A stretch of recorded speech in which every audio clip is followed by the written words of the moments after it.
To remove the screen, we'll use a heat gun or hairdryer to soften the adhesive around the edges. We'll then take our pry tool, pry along the edges, and lift the screen in the upward direction where the cables are still attached. Here's a look at our replacement part, which includes the front glass and digitizer, as well as the LCD adhered to the underside. It's not possible to separate these two pieces, so if it's just your front glass that's cracked and not your LCD, do not just purchase a front glass and digitizer. Be sure to purchase a full front assembly. We'll first want to apply tape to the front glass so that it stays together during the removal. Now we'll take our heat gun or hairdryer and heat around the edges where the adhesive is located.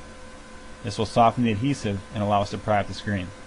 Once the glass cools enough so that it's safe to touch, take your pry tool and pry in between the glass and the plastic frame around the edges.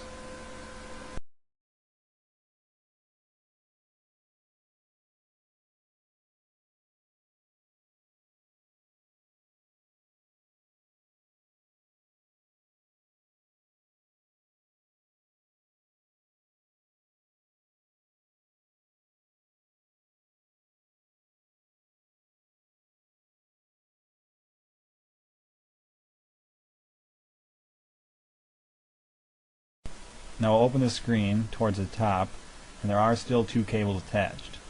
One goes to the LCD and one is for the digitizer. The LCD cable is the first one that we'll remove, and that may come out by itself. Another thing to note is that the Wi-Fi cable tends to stick to the screen. So you don't want that to tear, so you'll peel that away from the glass, as shown here. The digitizer cable plugs in beneath the logic board. Now it takes some work to get underneath of there, but since we're replacing the front screen anyway, we'll go ahead and cut this cable for convenience.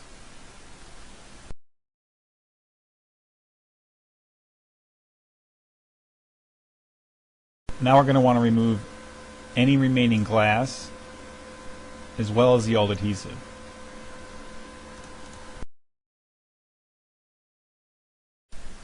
The new screen assembly does not include the home button, so be sure not to throw it away.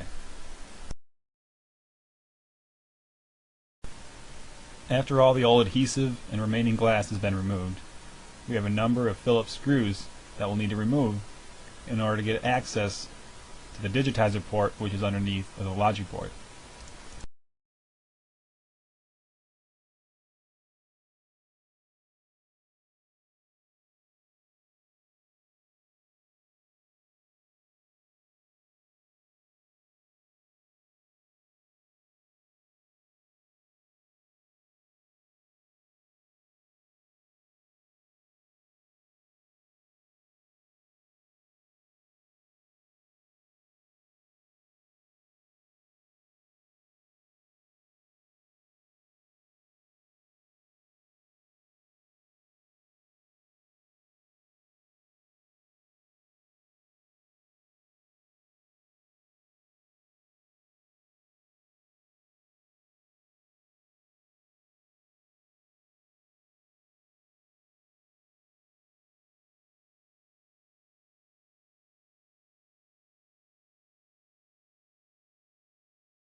Before we pry up this metal insert, we'll want to heat it up because there is double-sided tape holding it to the logic board underneath.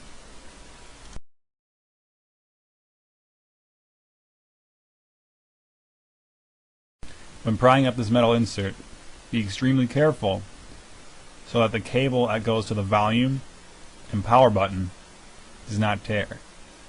That cable is located just beneath our pry tool at this point in the video.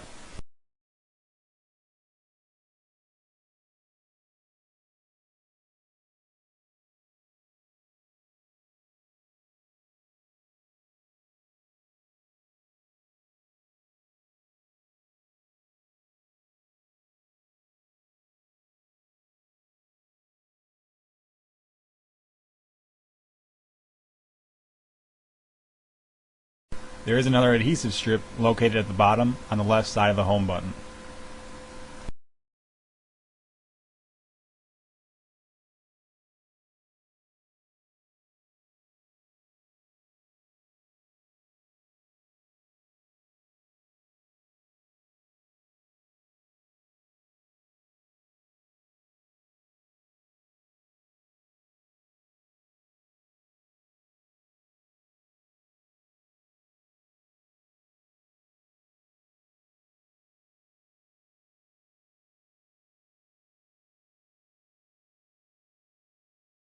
We'll now use our small flathead screwdriver to remove this metal piece covering the rear-facing camera.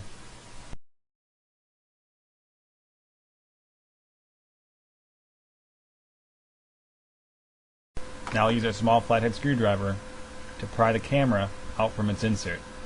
I'll be extremely careful because these cameras are very delicate.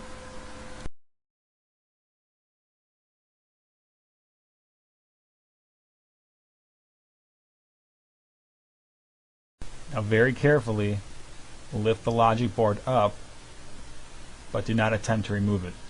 There are still a few cables that are attached, so we're going to lift the board up just enough so that we're able to get access to the digitizer port.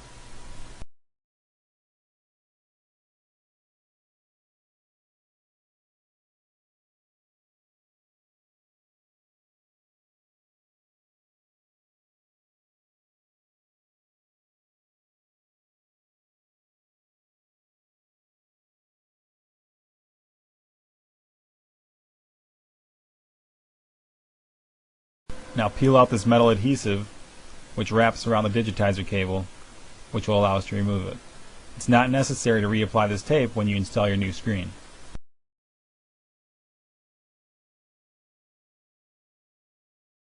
Remember to continue to be extremely cautious of the cable that wraps around the board and goes to the volume and power assembly.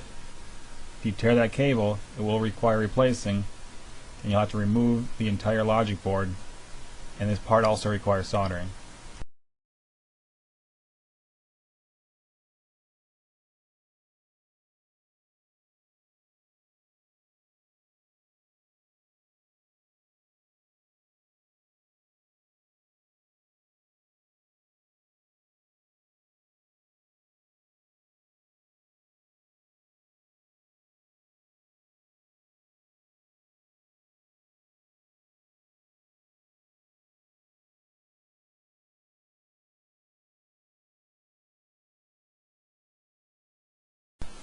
We're now left to install our new screen and reassemble our iPod.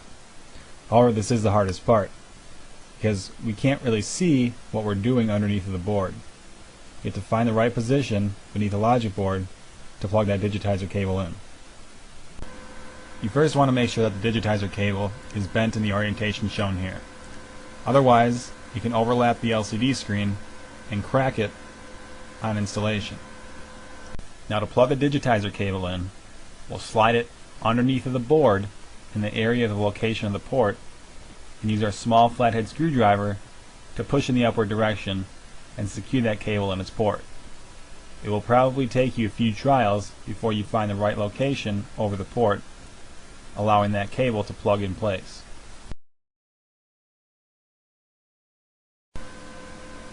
Now we'll push the logic board down so that it sits in its original location.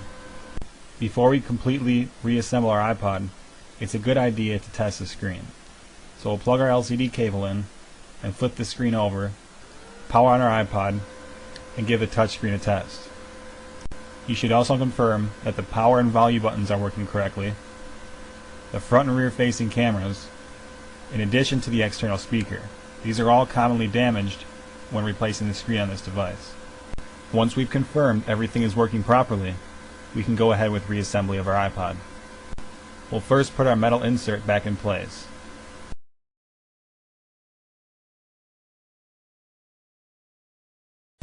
Now we have a number of Phillips screws to screw back in place around the perimeter of the iPod.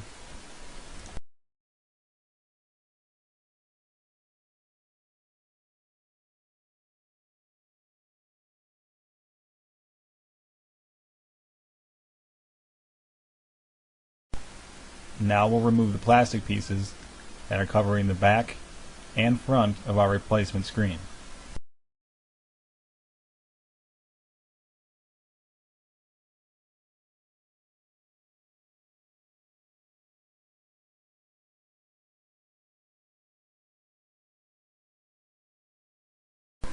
Now we'll apply our double-sided adhesive strips around 4 corners of the iPod.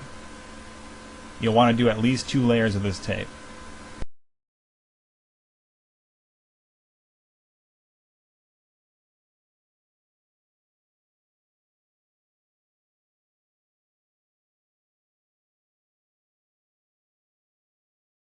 Now we're ready to put the screen back in place, but we'll first need to plug in the LCD ribbon.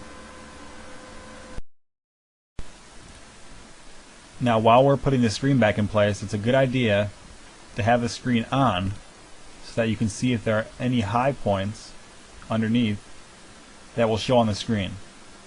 And then you'll know that there either isn't enough adhesive around the edges, so the screen's not sitting high enough, or there's something in the way, such as excess glass or a screw is too high, and that could cause the LCD screen to crack on installation. We're now going to use 4 small plastic clamps around the 4 corners of the iPod where the adhesive is located. We'll then take our heat gun, heat up around the edges, and we're going to let this sit for about 15 minutes.